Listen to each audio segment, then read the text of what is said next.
5 years ago, I was drowning. No joke, I was surrounded by towers of stuff I didn't need, buried under a mountain of debt I couldn't ignore, and my mind was just a relentlessly noisy, chaotic place. I honestly thought that was just the price of admission for modern life. But then, through a series of intentional choices, I found 10 simple minimalist habits. These habits didn't just help me declutter my house. They unlocked a level of financial freedom and mental peace I truly never knew was possible. And today, I'm sharing the exact 10 rules that changed absolutely everything for me. Before we jump in, I want you to know where I was coming from, because I have a feeling some of you might be in a similar spot right now. My apartment wasn't just messy, it was a physical billboard for my internal chaos. Every surface was covered. My closets were so jammed I had to wrestle them shut. I had clothes with the tags still on, kitchen gadgets I'd used exactly once, and boxes of things I kept promising myself I'd need someday. This physical clutter was a constant, low-grade hum of stress in my life. And it's not just a feeling. Studies have linked cluttered homes to higher levels of the stress hormone cortisol, leaving you feeling more tired and overwhelmed. That was me.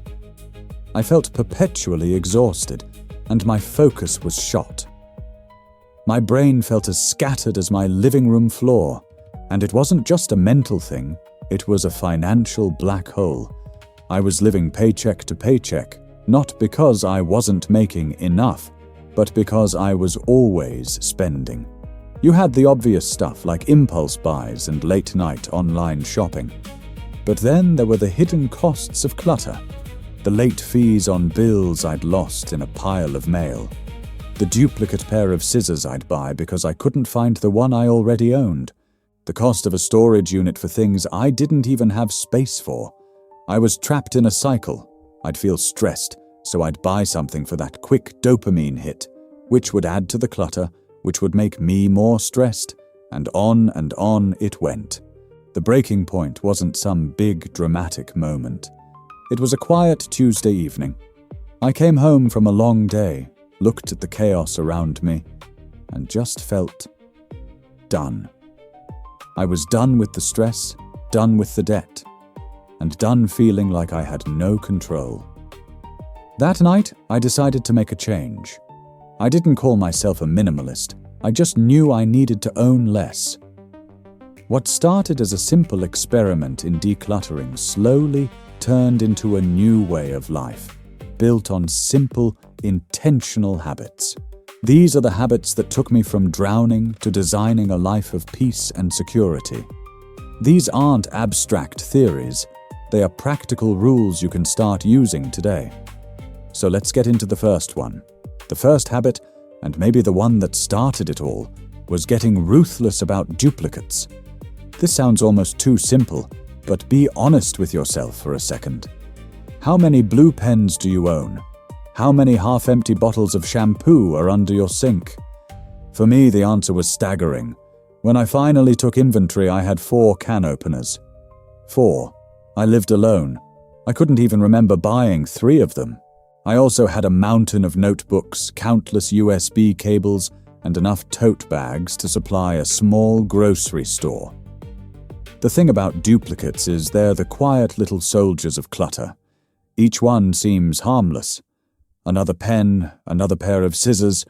What's the big deal? But they build up. They take up physical space, sure, but more importantly, they take up mental space. Every duplicate is a tiny, pointless decision. Which spatula do I use? Where did I put the good tweezers? This constant, low-level decision-making adds to what psychologists call cognitive overload. Your brain is forced to process useless information, which drains your mental energy and makes it harder to focus on what actually matters. So, my first rule was born from pure frustration. Before I bought anything, and I mean anything, I had to shop my own home first. If I thought I needed new batteries, I had to go through every drawer, every box, every possible hiding spot before I was allowed to go to the store. This did two powerful things immediately. First, it forced me to confront the ridiculous amount of stuff I already had. It was shocking, and frankly, a little embarrassing. Second, it stopped the flow of new clutter almost overnight. Those mindless trips to the store where I'd grab just a few things came to a screeching halt. Implementing this is easy. The next time you think you need to buy a common household item, just stop.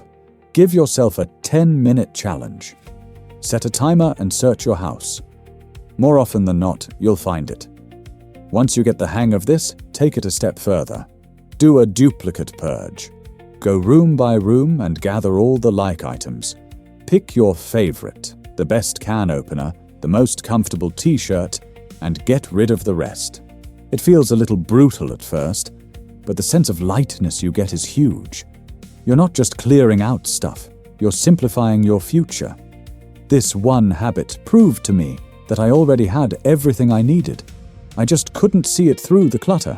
Once I stopped the flood of duplicates, I needed a system to manage what I already had and to carefully regulate what came in next. This is where I adopted my new non-negotiable golden rule, the one-in, one-out policy. The idea is beautiful in its simplicity. For every new thing that comes into my life, a similar thing must go out.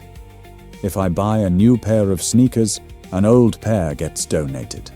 If I get a new coffee mug as a gift, I pick one from the cupboard to let go of. New book comes in, old book goes out. This rule is so powerful because it shifts your home from a state of endless accumulation to a state of equilibrium. Without a rule like this, the default setting is that stuff only flows in one direction. In, we buy, we collect, we're gifted things. But the out part of the equation is ignored until it becomes that massive, overwhelming project we call spring cleaning. The one-in, one-out rule turns decluttering from a dreaded annual event into a gentle, continuous process. It's maintenance, not a marathon. Before this habit, my closet was a disaster zone. I'd buy a new sweater because it was on sale or I had a bad day, bring it home and cram it into the already packed closet.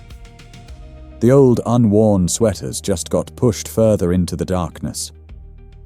The result: a closet full of clothes and that classic complaint: I have nothing to wear. Bias. When I started applying the one-in, one-out rule, my buying decisions became way more intentional. Standing in a store holding a new shirt, I wasn't just asking, do I like this? I had to ask a much harder question. Do I like this enough to get rid of something I already own? This forces a huge mental shift. You start seeing your possessions as a curated collection of things that earned their spot. You are the gatekeeper of your home, and every item has to justify its existence. It makes you value what you already have more. That sweater you've only worn twice? Suddenly it's competing for its spot. Is it worth keeping? To put this into practice, start with one category that feels overwhelming, like clothing. The next time you bring something new home in that category, immediately find its counterpart to leave. Don't tell yourself you'll do it later. Later never comes. Make it part of the ritual. Put the new item away and take the old item directly to your donation box or the trash. This habit is the key to keeping your space clutter-free for the long haul. It's the gatekeeper that ensures your home stays a sanctuary, not a storage unit. One of the biggest reasons people fail at decluttering is they try to do too much, too soon. They wake up on a Saturday, fired up, and decide they're going to declutter the entire house in one weekend. By noon, they're sitting on the floor in a pile of their own stuff, totally overwhelmed, and they just give up. I know that feeling because I've lived it. The sheer scale of the project is paralyzing. That's why the third habit, tackling just one small area at a time, was a game changer. Instead of looking at my entire apartment as one giant, impossible project, I broke it down. My new rule was to focus on one, and only one, space until it was done. Sometimes that was a whole room, like the bathroom. Sometimes, if I was low on energy, it was just one drawer, the infamous junk drawer. The key was defining a clear, finite boundary. This made the task manageable. Decluttering a single drawer takes 15 minutes. That's a quick win, and that feeling of accomplishment is vital. Psychologically, making progress, even small progress, boosts our motivation. When I successfully decluttered that junk drawer, I didn't just have an organized drawer. I had proof that I could do this. It was a little hit of energy that made me feel ready to tackle the next small space. It creates a positive feedback loop. Success breeds more success. My journey started with the easiest room, the bathroom. It's usually a small space with fewer sentimental things. I took everything out of the medicine cabinet, off the counter, and from under the sink. I was disgusted. I found expired medications from years ago, half-used lotions that had separated, and tons of free samples I'd never touched.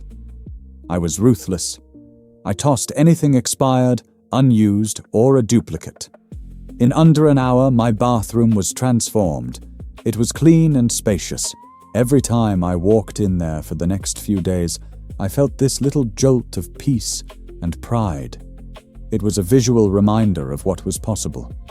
That victory fueled me to tackle my bedside table. Then a shelf in my closet.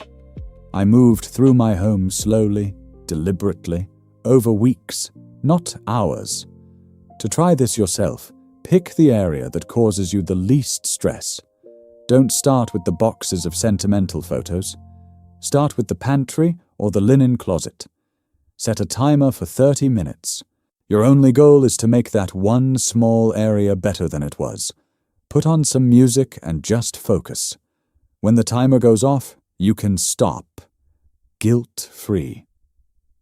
You'll probably find that the momentum you build from these small wins is what will ultimately carry you through the entire process. As I moved from room to room, I needed a simple filter for deciding what to keep and what to let go of. It's so easy to get stuck holding something, thinking, but what if I need this someday? Or my aunt gave this to me. This is where my fourth habit became my guide. I would only keep things that were either actively used or deeply loved. Everything else had to go. This simple, two-part question cuts through the guilt, the what-ifs, and the vague sense of obligation we feel toward our stuff. Let's break it down. Used is the practical side. This is your toothbrush, your work laptop, your favorite frying pan. These are the tools of your life. The question here is, have I used this in the last year, and will I realistically use it in the next one? The 1-year mark is a good rule of thumb because it accounts for seasons. You might not have used your winter coat in July, but you know you will. But that bread maker you haven't touched in 3 years? Let's be honest, it's probably not going to suddenly become part of your routine. Hope is not an organizing strategy. The second category, loved, is the emotional side. These things don't have to be practical, but they must bring you genuine joy or hold real sentimental value. It could be a piece of art you love looking at, that worn-out armchair that fits you perfectly, or a small chipped seashell that reminds you of a perfect day. These items earn their keep by making you happy. The key here is to be tough on the word loved. You don't just kind of like it. You don't keep it because you feel guilty getting rid of it. You keep it because its presence in your life genuinely makes you happier. When I first applied this filter, it was liberating. I went through my closet and held up a dress I bought for a wedding 5 years ago. Used it in the last year? No. Loved it? Honestly, no. It wasn't my style anymore. Out it went. Then I picked up a lumpy, hand-knitted scarf my grandmother made me. Did I use it often? No, it was a bit scratchy. But did I love it? Absolutely. Every time I saw it, I thought of her. It stayed. This process is incredibly clarifying. It forces you to get in touch with who you are today, not who you were 5 years ago. The things you surround yourself with should support your current life and happiness. Applying the used or loved test shows you how much of your stuff is just dead weight, relics of a past self, or anchors to a fantasy future. When you let these things go, you create space, not just in your home but in your mind, for who you actually are. One of the biggest drivers of my debt and clutter was impulse buying. You know what I'm talking about, the late-night online shopping scrolls, the "I deserve this treat after a hard week," the irresistible sale. These were almost never things I truly needed. They were emotional purchases, designed for a quick, fleeting hit of satisfaction. To fight this, I implemented the 5th habit, which was an absolute game changer for my finances: the 30-day rule. The rule is simple. For any non-essential purchase over a certain amount, I started with 50 sols, I have to wait 30 days before buying it. When I first feel the urge to buy something, I don't tell myself, no. Denying yourself can make you want it more. Instead, I say, maybe. I write the item down on a list with the date. Then I just let it sit for 30 days. This waiting period is magical. It separates a genuine desire from a fleeting impulse. It takes the emotion out of the decision and lets your rational brain take over. In the first few months, the results were incredible. I'd say over 90% of the items on my 30-day list were completely forgotten by the time the waiting period was up. That must-have gadget that seemed so essential? A month later, I'd look at my list and think, why did I even want that? The urgency had completely vanished. My life was perfectly fine without it. It showed me how much of my spending was driven by marketing or boredom, not real need. This habit works because it short-circuits the instant gratification cycle. Companies spend billions on making buying as easy as possible. One-click ordering, saved credit cards, targeted ads, all designed to get you from want to own in seconds, before you have time to think. The 30-day rule deliberately puts friction back into the process. It gives your brain a chance to catch up. During the waiting period, you have time to do real research. Is this the best version of this item? Can I actually afford this without derailing my goals? And most importantly, you have time to see if the absence of the item is a real problem. Most of the time, it isn't. If after 30 days, you still genuinely want it, have thought it through, and it fits your budget, then you can buy it with confidence. It's no longer an impulse buy, it's an intentional choice. This habit did more than just save me money. It rewired my brain. It taught me the difference between wanting and needing, and it gave me back control over my finances. We're halfway through, and I hope you're already feeling a little spark of inspiration. The journey to a simpler life is really just built on small, consistent habits like these. I'd love to hear from you. What's one category of stuff in your home that feels overwhelming right now? Is it the clothes, the books, the kitchen gadgets? Let me know in the comments below. It's always a great reminder that we're all on this journey together. And if you're getting something out of this, please take a second to hit that subscribe button. We're about to get into how these habits don't just clear your space, but can totally change your financial future. Habit number 6 saved me a shocking amount of money every single month. It targets a type of clutter that isn't physical, but financial. I did a ruthless subscription sweep. In our world today, our lives are filled with these little recurring payments that silently drain our bank accounts. Streaming services, music, news, software, gym memberships we don't use, those trendy subscription boxes. Each one seems like a small amount, $9.99 here, $14.99 there. But when you add them all up, the total can be staggering. These subscriptions are financial clutter. They're automatic, they run in the background, and we often forget they even exist. I was convinced I only paid for a few essential services. But when I finally sat down and went through my bank statements line by line, my jaw dropped. I was paying for a premium music service I hadn't used since I got a free one with my phone plan. I was subscribed to a meditation app I'd used twice. I was still paying for photo editing software from a freelance project I did a year ago. The total came to over $100 a month. That's over $1,200 a year just evaporating from my account on things that were adding zero value to my life. So I made a new rule. I cancelled everything that wasn't absolutely essential for work or life. I was merciless. That meditation app? Gone. I can meditate for free. That extra streaming service for that one show? Gone. I could wait and sign up for a single month when the whole season was out. It took me about an hour to go through and hit cancel, and the feeling was pure liberation. It was like getting an instant raise. Here's how you can do your own subscription sweep. Print out your last 3 months of bank and credit card statements. Grab a highlighter and go through every single line. Highlight every recurring payment. Next, list them all out and their monthly cost. Then, add it up. Seeing that final number is often all the motivation you need. Then, for each one, ask a simple question. Did I get my money's worth out of this last month? Not will I use it someday, but did you actively use and enjoy it? If the answer is no, cancel it. Right now. You can almost always resubscribe later if you genuinely miss it, but you'll probably find that you won't even notice most of them are gone. What you will notice is the extra money in your bank account at the end of the month. The 7th habit simplified my mornings, killed my daily stress, and honestly, made me feel more stylish than ever before. I created a personal uniform.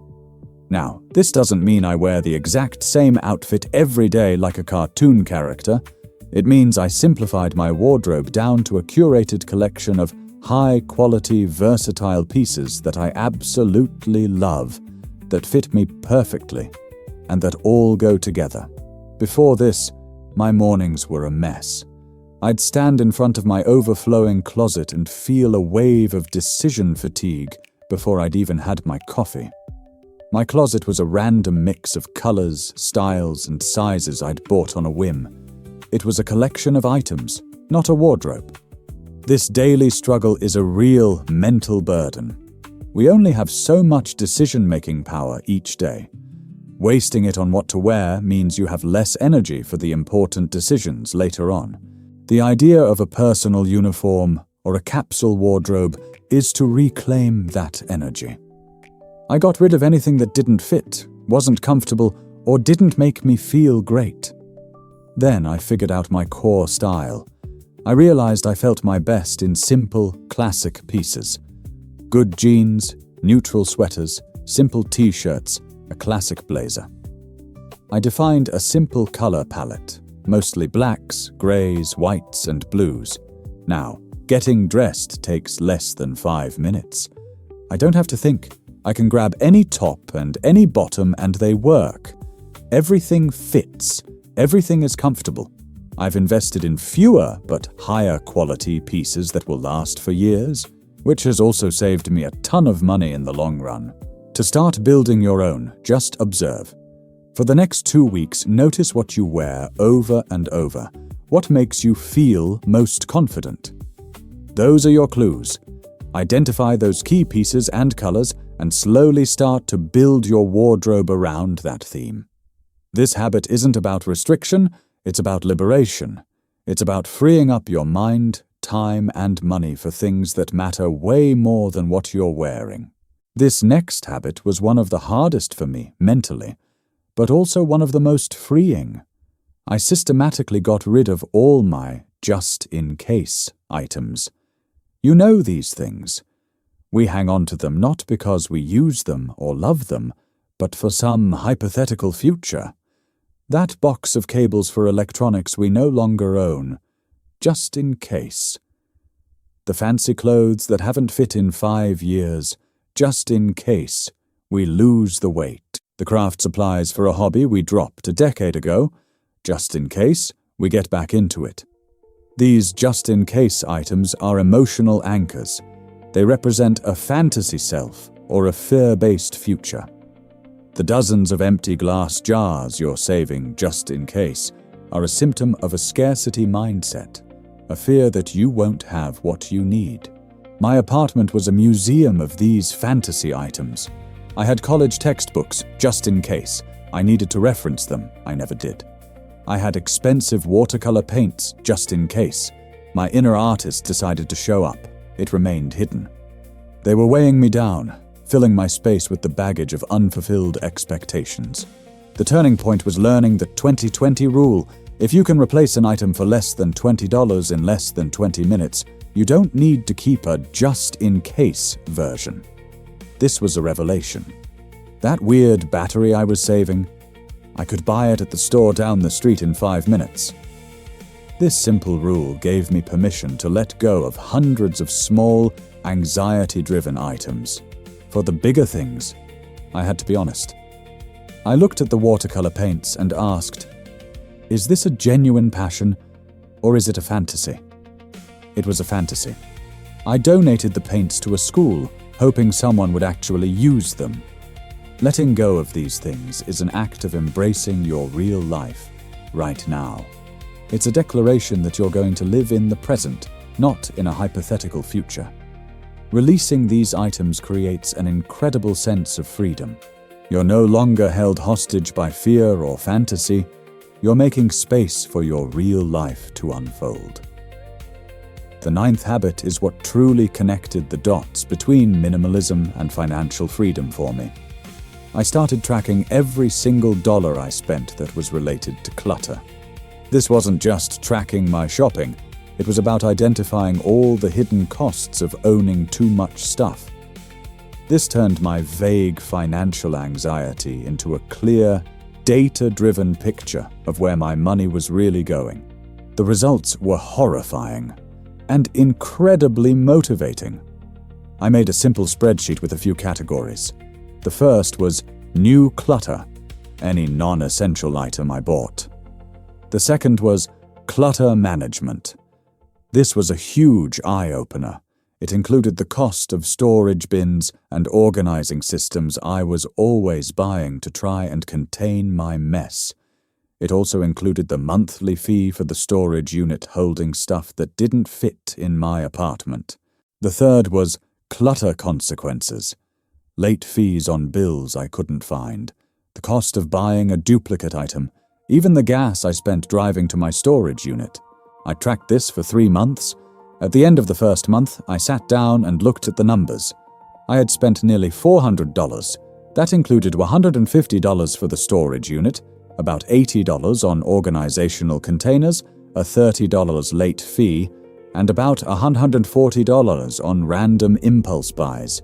$400, it was a punch to the gut. That was money that could have gone toward my debt, my savings, my future. Instead, it was being eaten by my clutter. Seeing the cold, hard numbers changed everything. My clutter wasn't just stressing me out. It was actively keeping me broke. That storage unit I saw as a necessity, it now looked like a $150 monthly bonfire of my money. I made a plan to empty it and close it down immediately. This habit is powerful because it gamifies the process. Your goal is to get that clutter cost as close to zero as possible. Just try it for 1 month. Add it all up. That number is your why. It's the tangible financial reason why minimalism isn't just an aesthetic, but a powerful tool for building wealth. This final habit brings it all together. It's what turns minimalism from an act of subtracting into a powerful engine for adding. The 10th habit is to create a freedom fund and actively reinvest every single dollar you save from your new minimalist lifestyle. This is where you truly see how less stuff equals more life. As you do this, you'll start freeing up a surprising amount of cash. There's the money from stopping impulse buys, the money from your cancelled subscriptions, the money from not paying for clutter management. In my first year, this added up to several $1,000s. The temptation is to see this as fun money and just spend it. But the real power comes from giving this money a specific, meaningful job. I opened a separate high-yield savings account and I named it my Freedom Fund. The name was important. It was a constant reminder of the goal, not just to save money, but to buy my freedom. Freedom from debt, freedom from anxiety, and the freedom to make choices based on my desires, not my financial limits. Every dollar I saved went directly into this fund. The $150 a month from the cancelled storage unit, Freedom Fund. The $100+ from my subscription sweep, Freedom Fund. The $200 I made selling old camera gear, Freedom Fund. Watching that balance grow was the most motivating thing I have ever experienced. Every dollar was proof of a good decision. Initially, I used the fund to aggressively pay off my credit card debt. The feeling of making that final payment is something I will never forget. Once the debt was gone, my Freedom Fund got a new job, building a 6-month emergency fund. The security and peace of mind that gave me is something no physical possession could ever offer. Today, my Freedom Fund is an investment account, building long-term wealth. It's a beautiful, virtuous cycle. The less I buy, the more I save. The more I save, the faster the fund grows. The faster it grows, the more motivated I am to keep going. To start your own, open a separate savings account today. Name it something that inspires you. Set up automatic transfers. Give that money a goal. This is the habit that turns decluttering from a tidying exercise into a life-altering path to financial independence. So, there you have it. The 10 habits that took me from drowning in clutter, stress, and debt to a life of clarity, peace, and financial security. It started with stopping duplicates and the one-in, one-out rule. It continued by tackling my home one small piece at a time, keeping only what I used or loved, and hitting pause before I bought anything non-essential. I cut the invisible financial drains, simplified my daily decisions, and finally let go of the just-in-case stuff. And by tracking the cost of my clutter and reinvesting the savings into a freedom fund, I turned it all into a tangible path toward security. If you're feeling the way I did 5 years ago, stuck, stressed, and overwhelmed, please know that there is a way out. It doesn't happen overnight. It starts with one small habit, one drawer, one subscription. Minimalism isn't about deprivation or living in a cold, empty house. It's about making sure everything you own serves a purpose or brings you joy.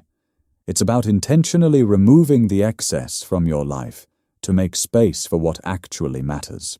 For me, that meant financial freedom, mental clarity, and more time and energy for the people and experiences I love.